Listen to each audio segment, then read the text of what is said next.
Jail से MLA का चुनाव जीतने वाला पहला गैंगस्टर। नमस्कार, मैं अभिषेक पांडे और आप देख रहे हैं न्यूज़ 24 बाइट। यूपी का वह बाहुबली आका जिसके गुर्गे श्री प्रकाश शुक्ला जैसे गैंगस्टर रहे। आज हम बात कर रहे हैं पूर्वांचल के क्राइम किंग हरिशंकर तिवारी की। जी हां, जब बात होती है गोरखपुर के सबसे बड़े बाहुबली और गैंगस्टर की तो सबसे पहले और सबसे ऊपर नाम आता हरिशंकर तिवारी की। हरिशंकर तिवारी ने ही राजनीति में अपराधीकरण की शुरुआत की और फिर उसे स्थापित किया। एक दौर में मोस्ट वांटेड रहे हरिशंकर तिवारी ने ही माफिया गिरोहों के सरगनाओं को सत्ता की राह दिखाई थी। जी हाँ, ये वही हरिशंकर तिवारी हैं जिसने यूपी की पॉलिटिक्स करने वाले को सिखाया कि कैसे जरायम की दुनिया से नाता रखते हुए भी कानून से कबड्डी खेली जा सकती है। हरिशंकर तिवारी के बारे में बस इतना जान लीजिए कि श्री प्रकाश शुक्ला जैसा कुख्यात गैंगस्टर भी कभी उनका गुर्गा हुआ करता था। पूर्वांचल के क्राइम किंग हरिशंकर तिवारी बाद में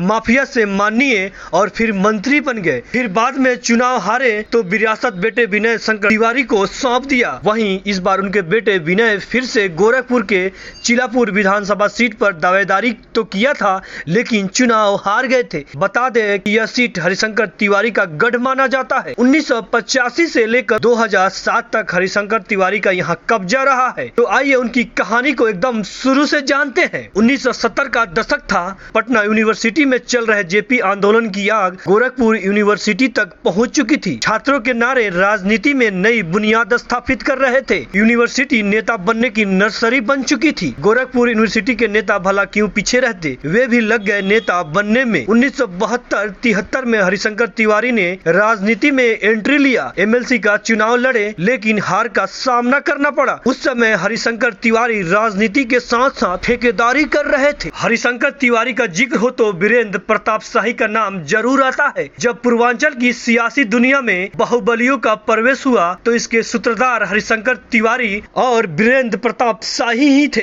दोनों एक ही क्षेत्र के रहने वाले थे, लेकिन वर्चस्व की लड़ाई को लेकर जमकर अदावत भी थी। 1980 का दशक ऐसा था जब शाही और तिवारी के बीच गैंगवार की गूंज देश विदेश तक सुनाई देती थी। 1980 के दशक में छात्र राजनीति का वर्चस्व बढ़ा और गोरखपुर में ब्राह्मण ठाकुर की लॉबी शुरू हुई। वीरेंद्र शाही को मठ का समर्थन मिला तो हरिशंकर तिवारी ब्राह्मणों के नेता बनकर उभरे। यहीं से दोनों में गैंगवार शुरू होती है। उस वक्त खौफ इस कदर था कि गैंगवार से पहले ऐलान हो जाता था कि आज घर से कोई नहीं निकलेगा और स्थानीय लोग घरों में दुबके रहते थे। बाहर फायरिंग की आवाजें आती थी और कई लोग मारे जाते थे। कहा जाता है दोनों पहले एक साथ ही काम करते थे, पर लेन देन के विवाद में दोनों के बीच टकराव शुरू हो गया और दोनों के रास्ते अलग हो गए। 80 के दशक में पूर्वांचल में सरकारी परियोजनाओं की शुरुआत होने के साथ ही माफिया और सरकारी ठेकों में वर्चस्व की लड़ाई शुरू हो गई। हरिशंकर तिवारी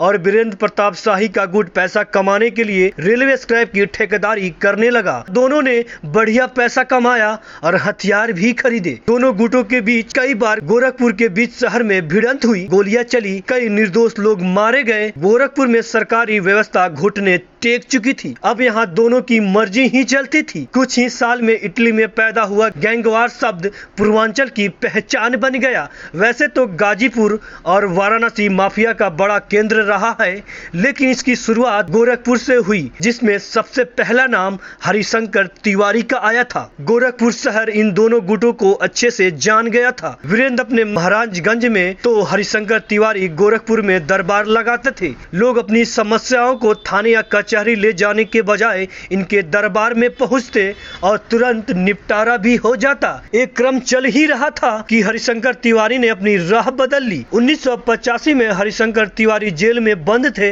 माफिया से माननीय बनना था, इसलिए चिलापुर सीट से निर्दलीय प्रत्याशी के तौर पर पर्चा भरा और कांग्रेस के मर्केंड नंद को 21,000 वोटों से हराकर माननीय भी बन गए। देश में यह पहला मौका था जब कोई माफिया जेल के अंदर रहते हुए भी चुनाव जीत गया था। यहाँ से हरिशंकर तिवारी की शक्ति दोगुनी हो गई। साथ ही हरिशंकर तिवारी ने कभी भी सीधे फ्रंट फुट पर नहीं खेला। इसके बावजूद 1980 के दशक में हरिशंकर तिवारी पर गोरखपुर जिले में 26 मामले दर्ज हुए। इनमें हत्या करवाना, हत्या की कोशिश, किडनैपिंग, छिनौती, रंगदारी वसूली, सरकारी काम में बाधा डालने जैसे मामला दर्ज हुए, लेकिन आज तक कोई भी अपराध उन पर साबित नहीं हो पाया। बता दे, हरिशंकर तिवारी को प्यार से लोग बाबूजी कहकर बुलाते हैं। कभी गोरखपुर में पढ़ने के लिए किराए के कमरे में रहने वाले हरिशंकर के पास अब गोरखपुर के जटाशंकर मोहल्ले में किले जैसा घर है, जिसे वह हाता कहते हैं। इसी हाते से वे पूरे प्रदेश की राजनीति तय करने लगे थे। अपने गैंग को विस्तार देने के लिए हरिशंकर तिवारी ने जो तरीका आजमाया वो पूर्वांचल के युवाओं को लुभाने वाला था। युवा उनके साथ जुड़ने लगे। लोग कहते हैं कि असल में तिवारी धन बल, बाहुबल और हथियार के जरिए अपराध को संरक्षण देते थे। उन्होंने हमेशा मोहरों का इस्तेमाल किया, कभी फ्रंट फुट पे नहीं आए। इन्हीं में से एक बड़ा मोहरा था श्री प्रकाश शुक्ला, जिसने वीरेंद्र प्रताप शाही की लखनऊ में सरेआम हत्या कर दी। हत्या भले श्री प्रकाश ने की, लेकिन माफिया की दुनिया में हरिशंकर तिवारी का कद बढ़ गया, क्योंकि सब जानते थे श्री प्रकाश उनका खास गुर्गा था। वीरेंद्र प्रताप शाही की हत्या के बाद तो मानो पूर्वांचल के अपराध जगत में हरिशंकर तिवारी का नाम सबसे बड़ा हो गया। हालांकि इस हत्याकांड के साथ ही पूर्वांचल में राजपूत बनाम ब्राह्मण का एक नया संघर्ष भी शुरू हो गया, जिसके केंद्र में हरिशंकर तिवारी रहे। हालांकि हरिशंकर तिवारी अपने शातिर दिमाग का इस्तेमाल करके हर पार्टी के चहेते बने रहे और अपने अतीत को वर्तमान पर कभी हावी नहीं होने दिया। जेल से निर्दलीय उम्मीदवार के रूप में हरिशंकर तिवारी ने कांग्रेस उम्मीदवार को पटकनी देकर सनसनी मचा दी थी, और वह भी बड़े अंतर से। उनकी ताकत को भांपते हुए